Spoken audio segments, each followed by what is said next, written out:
Syederalun Tabuhan Rapai yang dilakukan secara bersama-sama menandai pembukaan Festival Teknologi Informasi dan Komunikasi 2017 di Banda Aceh Selasa pagi. Kegiatan ini berlangsung hingga 20 September nanti yang dipusatkan di Gedung AAC Den Daud Darussalam.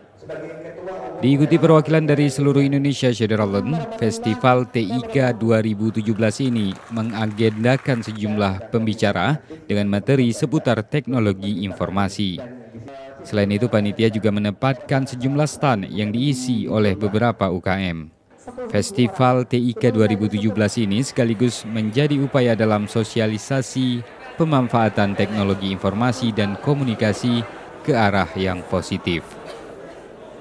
Dari Banda Aceh, Reza Munawir, Serambi On TV.